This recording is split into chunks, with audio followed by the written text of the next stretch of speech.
The icy wind roared outside the North Bay ferry terminal. Snow slammed against the glass like white sand. All ferries were canceled, leaving over 100 passengers stranded inside.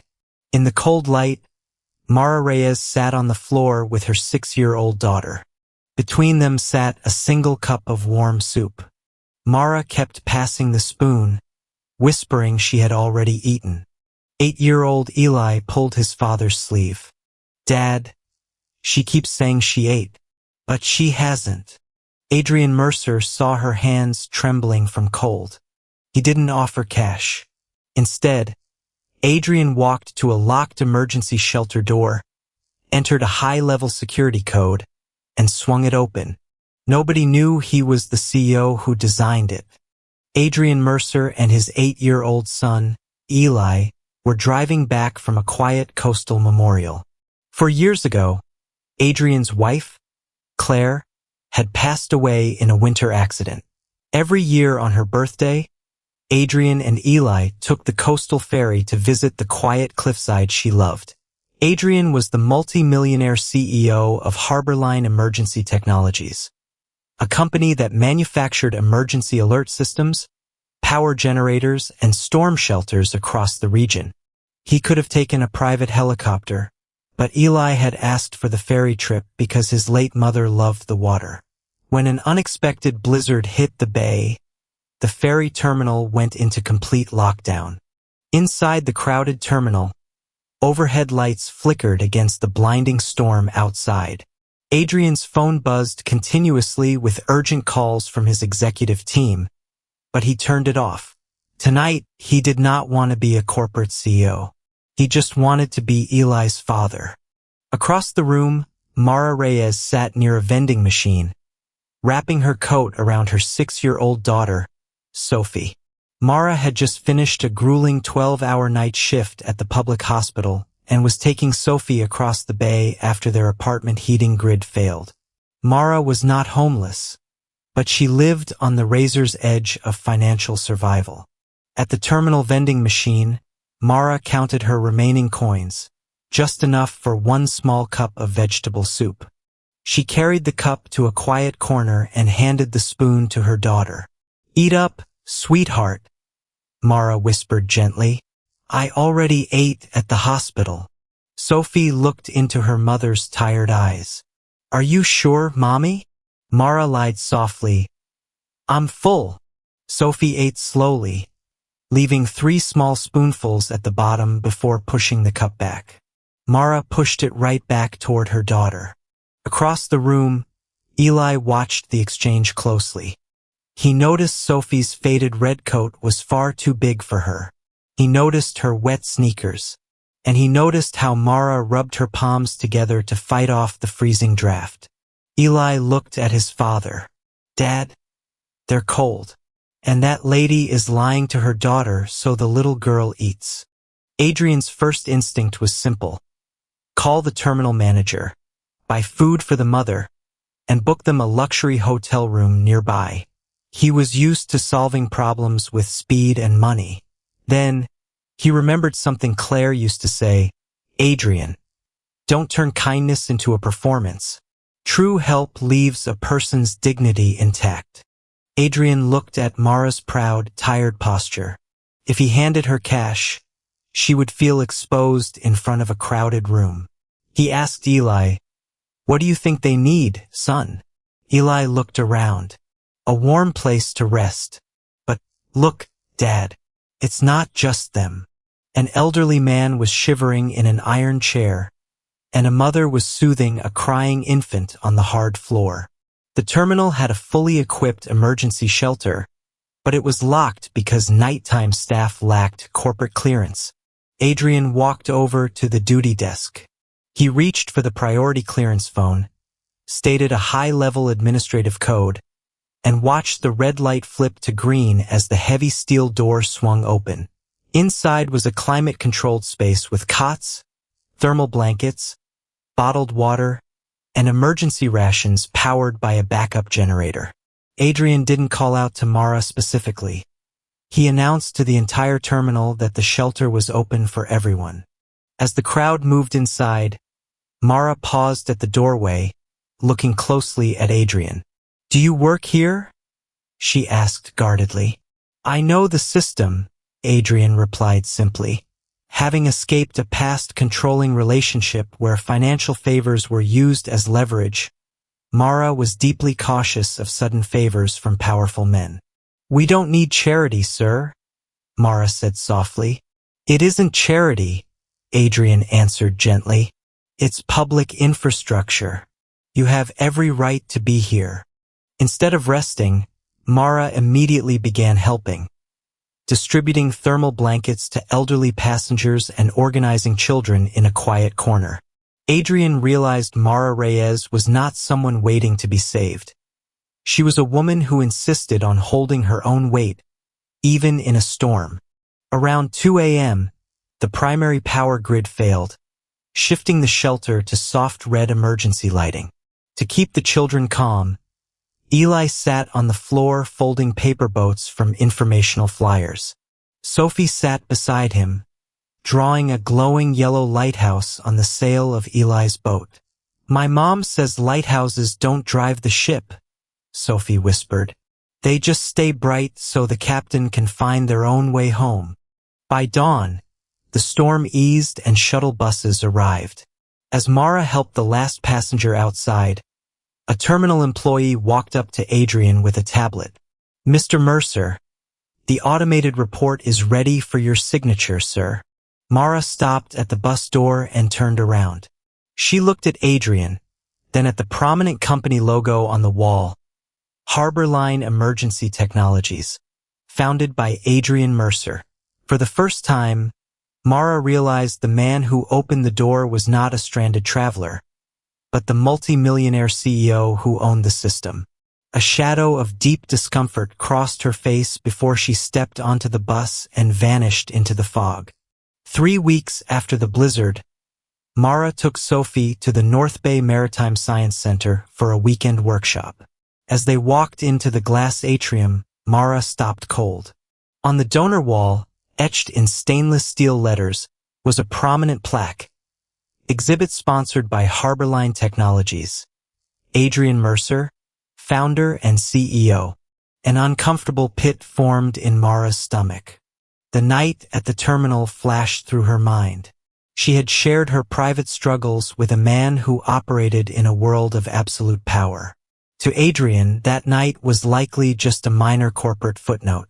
But to Mara, it was a reminder of the massive imbalance between those who build the doors and those forced to ask for them to be opened.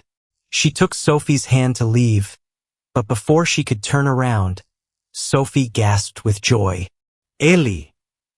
Eli came running across the atrium, holding the exact paper boat Sophie had drawn on during the storm. "Sophie, look, I kept it," Eli said proudly. Adrian walked out from the workshop room holding a roll of masking tape. He looked genuinely surprised to see Mara. "Mara," Adrian said, stepping forward, "I didn't expect to see you here." Mara kept her hands tucked in her coat, her tone polite but distant. "Mr. Mercer." Adrian winced at the title. "Please, it's Adrian." Mara looked at him sharply. "Why didn't you tell me who you were that night?" Adrian paused. "Because that night, I wanted to be a father keeping his son safe. I didn't want a title standing between us." Mara nodded slowly. "I understand that, but you had the power to choose who you were that night, Mr. Mercer. I didn't. I was just a mother with a hungry child, talking to a stranger who held the keys to the room." Adrian stood silent. For the first time in years, he was left completely without a rebuttal. He realized she was right. Hiding his status hadn't removed the power dynamic. It had only masked it.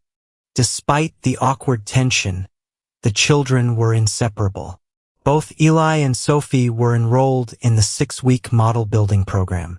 Every Sunday morning, Adrian and Mara found themselves sitting in the same row of small plastic chairs at the back of the workshop.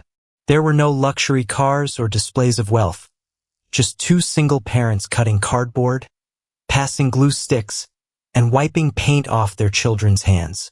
Adrian made a conscious effort to strip away his corporate demeanor. He wore old sneakers, brought no assistance, and sat quietly to listen. He learned that Mara brewed her own coffee in a faded steel thermos to save $4 a day, working double shifts at the hospital while studying for her emergency dispatch certification. In return, Mara noticed quiet details about Adrian. How instinctively he checked emergency exits, how softly he spoke when Eli mentioned his late mother, and how a man who built an empire of security technology still feared failing to protect his own son. Slowly, the ice between them began to thaw. While helping Eli clean paintbrushes one morning, Mara spoke openly about her past for the first time. Sophie's father was a man who measured love in bank transfers, Mara said quietly. He paid for everything, but every time I wanted to make a decision about my career or my daughter's life, he reminded me who owned the roof over my head. I walked away with 2 suitcases and my daughter. I vowed I would never let another person use financial security to make decisions for me again. Adrian felt a deep pang of respect, promising himself never to cross that line with her. At home, Adrian's life was immaculate, functional, and intensely quiet. One evening, Eli looked up from his homework. "Dad, why don't Mara and Sophie ever come over for dinner?" Adrian looked up. "Because Mara is very independent, Eli. She doesn't like feeling indebted to anyone." Eli asked simply, "Did you ask her?" Adrian admitted he hadn't. "Moms like being asked," Eli said softly. "Asking someone shows them you care about what they want." Eli's simple observation struck Adrian hard. The next morning, Adrian sent Mara a text message. "No catering. No chefs. Just Eli and me making homemade pizza from scratch this Friday. Would you and Sophie like to join us?" Mara replied 2 hours later, "We'd love to, but I'm bringing the pizza sauce." Friday night was wonderfully chaotic. Flour dusted the kitchen countertops, tomato sauce splashed onto Eli's shirt, and Sophie made a pizza shaped like an uneven lighthouse. For the first time in 4 years, Adrian's home felt alive. Mara walked into the living room and noticed a small silver frame featuring a photo of Claire laughing on a beach. Mara didn't offer empty pity. She simply looked at the picture and said softly, "She had Eli's gentle eyes." Adrian looked at Mara, feeling a quiet warmth in his chest he hadn't felt in half a decade. The following Monday, Victoria Crane, Harborline's Director of Global Communications, walked into Adrian's office and placed a tablet on his desk. She had pulled high-definition security footage from the North Bay terminal blizzard, Adrian inputting the code, Mara wrapping a thermal blanket around an elderly woman, and paper boats on the red-lit floor. "It's breathtaking, Adrian," Victoria urged. "A secretive billionaire CEO opening doors for a struggling mother and her child. We can run this across national media for our winter shelter drive." Adrian stared at the footage. He knew he should call Mara and ask for her permission. But Victoria pressed hard, stating broadcast networks needed approval by noon to lock in prime time slots, promising all names would be omitted. Adrian hesitated, thinking of the millions of dollars the campaign could generate for public shelters. He picked up a pen and signed the draft, adding a written note. "Ensure all personal names are completely redacted." Adrian believed omitting her name was enough to protect her dignity, failing to realize that a person's face is their identity. The promotional campaign exploded across the region on Thursday morning. Massive digital billboards in subway stations, hospital lobbies, and city squares lit up with high-resolution stills from the security footage. The centerpiece video played across local news stations. There was Mara, captured in crisp detail, her tired eyes, her faded hospital jacket, holding a paper cup of soup while her daughter shivered beside her. The text overlay read, "One door can change a life." Harborline Technologies. Building Hope, Indiana. The dark. Names were not mentioned, but anonymity was an absolute illusion. At the hospital, Mara's co-workers immediately recognized her uniform badge. At Sophie's school, parents recognized the distinctive red jacket the little girl wore every day.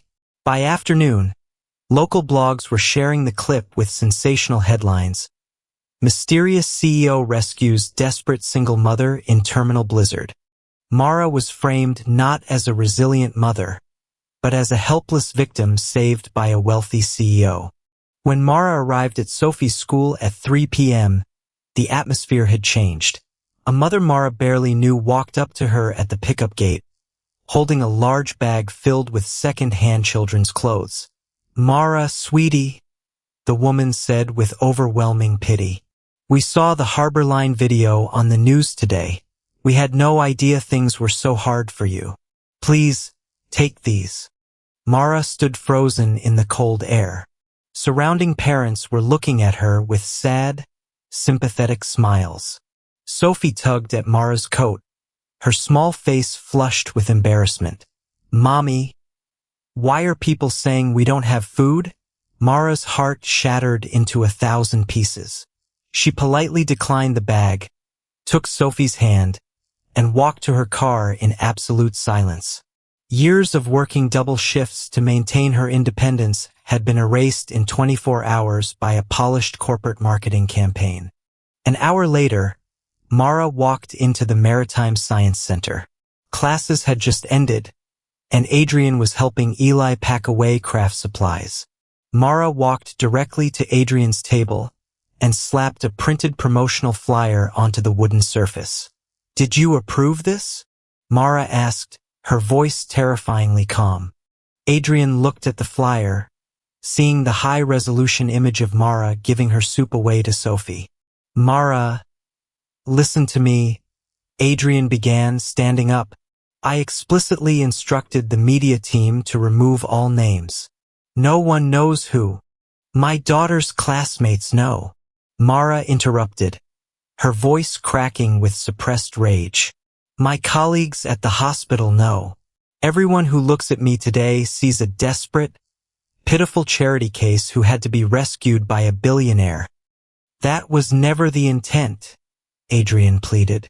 "That campaign has already raised over $2 million for emergency shelters. It is going to save thousands of people this winter."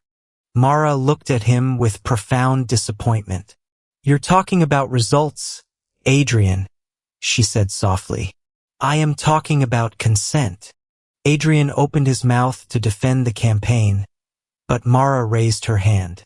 "You took the hardest, most vulnerable night of my life, and you turned it into a commercial for your company?" Mara said, tears brimming in her eyes. "You didn't show how I worked a 12-hour shift. You didn't show how I organized the elderly passengers in that room. You edited me down into a helpless victim so you could look like the hero who unlocked the door." Adrian stood motionless as her words hit him like a physical blow. "I told you how much I value my autonomy," Mara continued, her voice trembling. "And what did you do? You opened a storm shelter for me. And then you decided, without asking, which version of my story got to walk out of it." "Mara, please," Adrian whispered. "Remove our images by tomorrow morning," Mara said firmly. "Do not call me. Do not come to my apartment. And do not ever treat my life as your corporate inspiration again." She turned, grabbed Sophie's hand, and walked out into the rain. Adrian stood alone in the empty workshop. Eli stepped out from behind a display counter, having heard the entire conversation. The 8-year-old boy looked up at his father. "Dad, did you help Sophie's mom because you cared about them? Or did you use them to look good?" "Eli, no." Adrian stammered, kneeling down. "I wanted to raise money to build more shelters. I thought helping more people was all that mattered." Eli reached into his pocket and pulled out the paper boat Sophie had drawn on weeks ago, pointing to the yellow lighthouse on the sail. Sophie told me that lighthouses don't drag boats to the shore, Eli said softly. They just turn on the light and let the captain steer. You tried to steer her boat, Dad. Adrian buried his face in his hands. His son's words exposed the fundamental flaw of his entire life. He had built a career on power and control, believing that as long as his goals were noble, the methods didn't matter.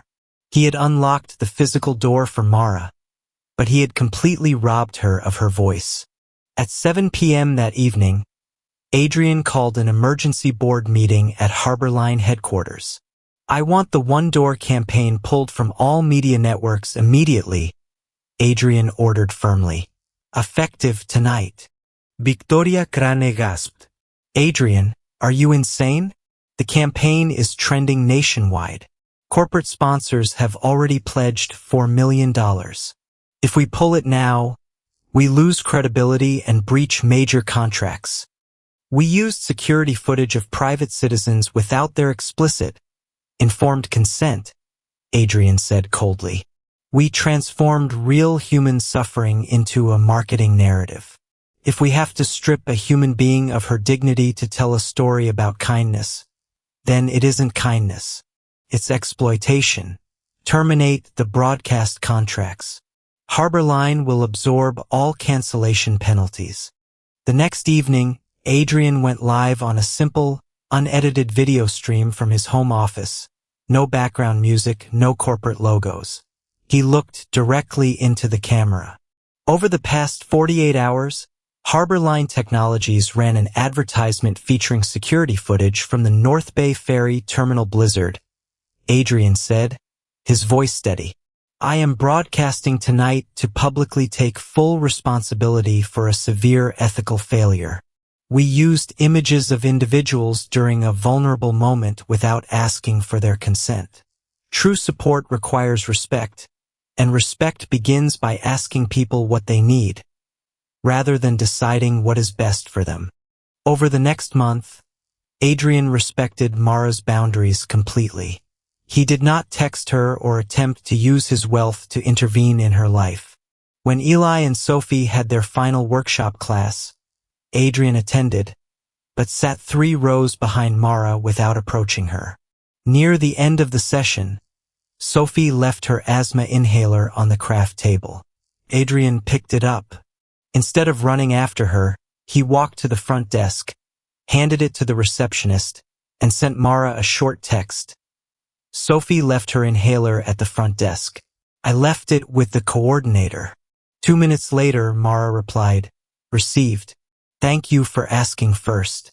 It was a small step, but it was the first sign that the dynamic between them had fundamentally changed. A month later, a massive ice storm struck the coastline. At 9 p.m., a main power transformer exploded near the North Bay Ferry Terminal, plunging the facility into absolute darkness with over 300 passengers trapped inside. Mara Reyes was on duty that night, not as a passenger, but as a newly certified volunteer lead with the Regional Emergency Medical Response Team. She moved calmly through the pitch-black main hall, using a high-powered flashlight to direct panicked travelers towards safe zones. 20 minutes into the blackout, the heavy side doors opened, and Adrian Mercer walked in, accompanied by 3 Harborline technicians carrying industrial battery packs. The terminal manager rushed up to Adrian. Mr. Mercer, thank God you're here. Please, take command of the station. Adrian didn't step forward. He looked across the crowded hall and saw Mara, standing tall in her emergency response vest, calmly giving directives to security guards. Adrian walked directly over to Mara, stopping 2 feet away. Mara, Adrian said clearly, my team and I have backup power units and communications gear. What do you need us to do? Mara looked into Adrian's eyes, seeing no arrogance, but a man genuinely standing by to assist. She didn't hesitate. Priority 1. Link your backup batteries directly to the medical storage fridges in Room C, Mara ordered with authority. Priority 2. Route space heaters to the north corner, where the infants and elderly are huddled. The terminal manager protested that passenger information displays needed power for bus schedules, but Adrian cut him off instantly. Tonight, Ms. Reyes is the medical incident commander, Adrian said firmly. My team takes orders from her. For the next 3 hours, Adrian worked under Mara's direction, carrying heavy battery packs and following her instructions precisely without trying to take over the room. Around midnight, a heavy tree branch crashed through a side window in the triage room, cutting the emergency circuit and dropping the room into darkness. A 5-year-old child with severe croup began to panic. I need light on the nebulizer tray now, Mara called out calmly. Adrian was standing near the door with a high-intensity lantern. He didn't rush in blindly.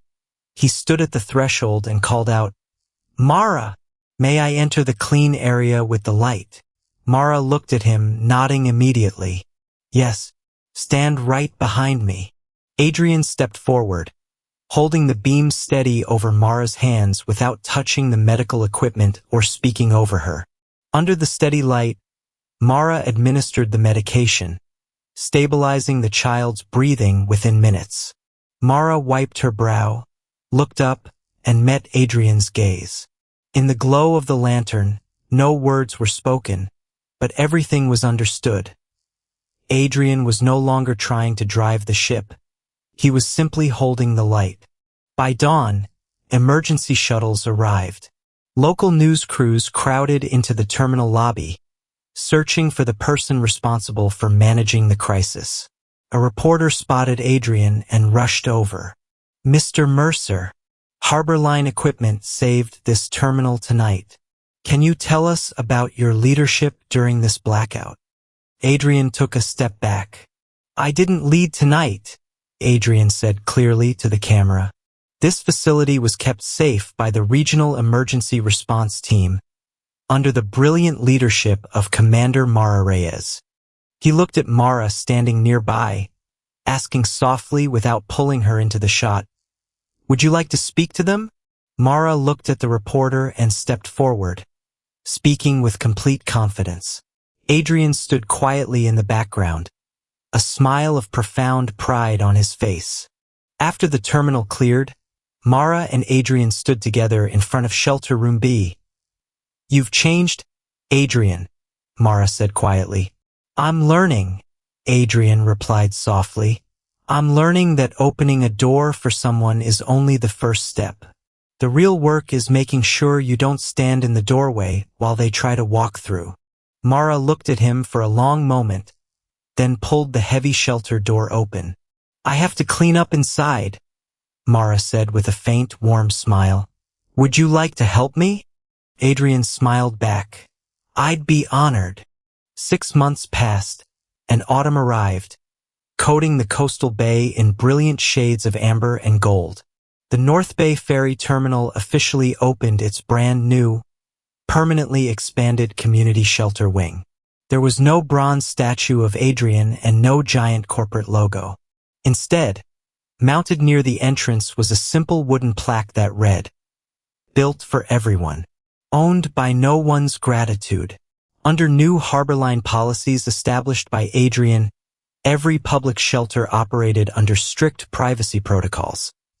No commercial photography without written consent, and absolute dignity guaranteed for every person who walked through the door.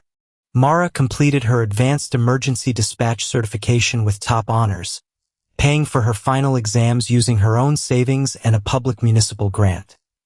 A grant that Adrian had explicitly recused himself from overseeing to ensure complete fairness. She was hired as the Chief Emergency Medical Coordinator for the Coastal Transit District. She didn't work for Adrian. She worked beside his company as an independent professional colleague. When her appointment was announced, Adrian sent her a single item, a card folded by Eli containing 5 simple words. Congratulations, Captain. You earned this. On a cool October evening, Mara and Sophie walked up the driveway of Adrian's home for dinner. This time, there was no feeling of charity or imbalance. Mara carried a pot of her signature vegetable soup, the soup she had sacrificed for her daughter months ago, now shared equally. Adrian had baked garlic bread, and they all laughed as Eli scraped a slightly burned crust into the sink. In the center of the dining table sat Sophie's cardboard lighthouse, glowing brightly with a small bulb inside, surrounded by 4 carefully folded paper boats. As dinner ended, Adrian looked at Mara. "Eli and I are visiting Claire's memorial on the cliff next month," Adrian said gently, taking care not to assume. "Would you and Sophie like to come with us?" Mara looked at her daughter, who was laughing with Eli, then back at Adrian. She didn't feel pushed or managed. She felt completely respected. "Ask me again when the week comes," Mara smiled softly, "and we'll take my car." Adrian smiled warmly. "Deal." After dinner, a gentle snowfall began to cover the glass patio doors.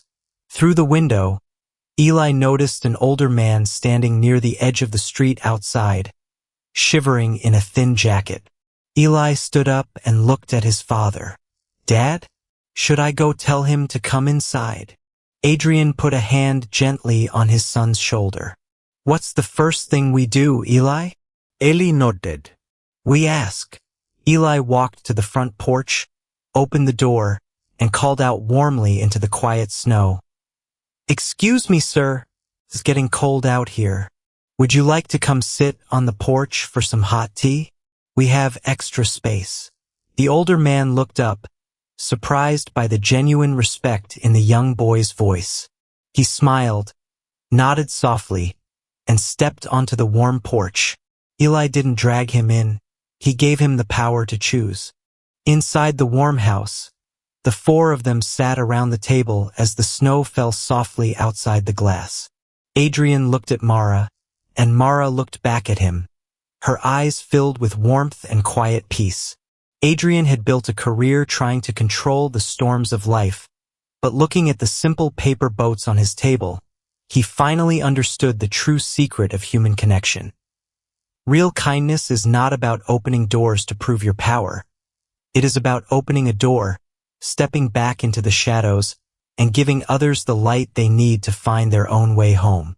True kindness does not walk into someone's life to decide what they need.